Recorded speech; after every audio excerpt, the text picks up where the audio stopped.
హైవ్యూర్స్ మేడుకో ప్రీతి ఈ కేసుకు సంబంధించి ఆ సైఫా ఎవరు అవతల పర్సన్ అతని మరలా మొన్న మధ్య కోర్టు వచ్చేసి చదువుకోమని సమయంలో చెప్పినట్టుగా ఉన్నారు.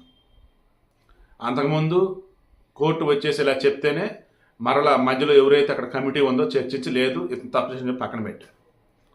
ఇలా అతను అప్ అండ్ డౌన్ అవుతున్న మూమెంట్లో ఇంకా ప్రీతికి న్యాయం జరిగినట్టు ఇంకెక్కడ జరిగింది అంతా మాట్లాడుకుంటున్నారు. ఎందుకు కోర్టులో వచ్చేసి ఈ కేసు సంబంధించి నడవాలి, కోర్టు తీర్పు ఇవ్వాలి, అప్పుడు ఇతనికి శిక్ష పడిద్దా పడదా అండ్ ఆమంతటా ఆమె ఆత్మహత్య చేసుకుందా లేదంటే ఇతను ఏమైనా చేస్తాడు ఏంటి ఇవన్నీ తెలియాల్సి ఉంది.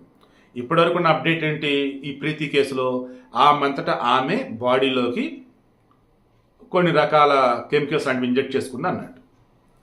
ఇప్పుడు ఇక్కడ ఇంకొకటి ఇష్యూ బయటపడింది. రచనారెడ్డి ఈమె ఖమ్మంలోని మమతా మెడికల్ కాలేజీలో పీజీ చేస్తూ ఉంది. సో ఇలా పీజీ చేస్తున్నటువంటి ఈమె Hyderabad outskirts Ameenpur police station పరిధిలోకి వచ్చి అవుటర్ రింగ్ రోడ్ దగ్గర Krishnareddypet outer ring road area car పక్కన ఉంది. కారులో అపస్మార స్థితిలో ఉంది. ఆమెను గుర్తించి ఆగమేఘాల మీద ఇమీడియట్గా బాచుపల్లిలో ఉన్నటువంటి మమతా ఆసుపత్రి తీసుకెళ్ళున్నారు.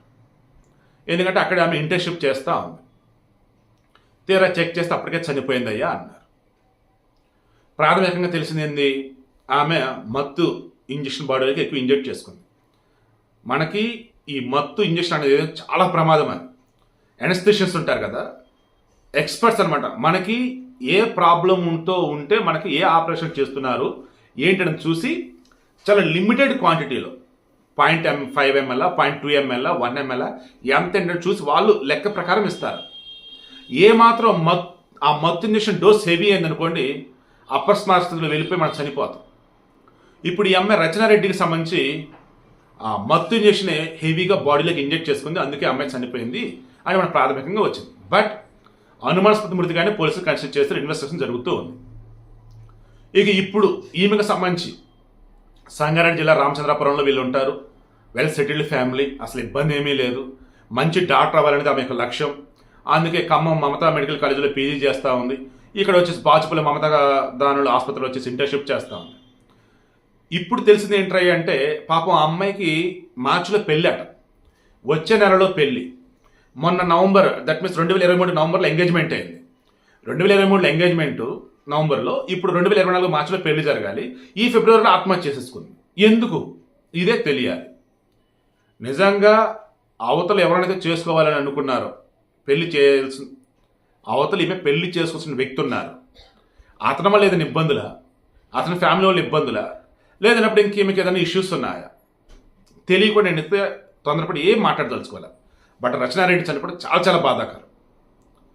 డాక్టర్ సీట్ రావడమే అంతంత మాత్రం, వచ్చి ఇంత బాగా చదువుకొని మళ్ళీ పీజీ చేస్తూ ఇంటర్న్షిప్ చేస్తూ పెళ్ళి ఒకవేళ నిజంగా అమ్మకి నచ్చలేదు అనుకుందాం, నచ్చలేదని చెప్పి ఇంట్లో చెప్తే ఏదో విధంగా ఆపుకోవచ్చు. లేదు పెళ్ళితో కాదు బయట వేరే ఇష్యూస్ ఇంట్లో చెప్తే సాల్వ్ చేసుకోవచ్చు. బట్ ఈ రకం చనిపోవడం చాలా చాలా బాధాకరం. దయచేసి ఈ వీడియో మెయిన్ ఇంటెన్షన్ అదే, కష్టపడి మనం చదువుకొని మన ఇంట్లో వాళ్ళు రూపాయి కూడబెట్టి మనం మంచి పొజిషన్ తీసుకురావద్దామని చెప్పి చదివిస్తూ ఉంటే మనం ఇంకా లాస్ట్ స్టేజ్కి వచ్చిన తర్వాత ఏది చదువులో ఇంకా మంచి పొజిషన్లో ఉన్నాము, ఇంకా త్వరలో మనం అనుకున్న పొజిషన్లోకి వెళ్ళిపోతున్నాము, పోస్ట్లో ఉంటామని అనుకున్నప్పుడు అప్పుడు చనిపోవటం అంటే ఎంత దారుణం ఆలోచించండి. కష్టపడి ఒక ఇత్తనం నాటి దాన్ని మొక్కగా వచ్చాక మొక్క చుట్టూతో వచ్చే ఇబ్బంది లేకుండా వాళ్ళు మంచి చెట్లా మార్చేసుకుందాం. ఇంకా చెట్టు కాయలు కావటమే లేటు. అటువంటి మూమెంట్లో చెట్టు నుంచి ఎవరో కొట్టేస్తే ఎంత దారుణం ఒకసారి ఆలోచించండి. లేదు ఆ చెట్టుకు చెట్టే తనకు తానే శిక్షించుకుంటే పడిపోతే ఎండిపోతే ఎంత బాధ ఉండితే చెప్పండి. చెట్టుగా మనం ఆలోచిస్తే మరి మనిషి సంగతి ఏంటండి? ఆత్మహత్య ఆలోచన రానివ్వకండి. మీకున్న సమస్య ఏదైనా మీ ఇంట్లో చెప్పండి. మీ ఇంట్లో ఉన్న సమస్య అయితే పోలీసులు చెప్పండి, గవర్నమెంట్ హెల్ప్ తీసుకోండి, లేదా సోషల్ మీడియాలో పెట్టి మీకు సమాజం అంతా సపోర్ట్ వస్తారు.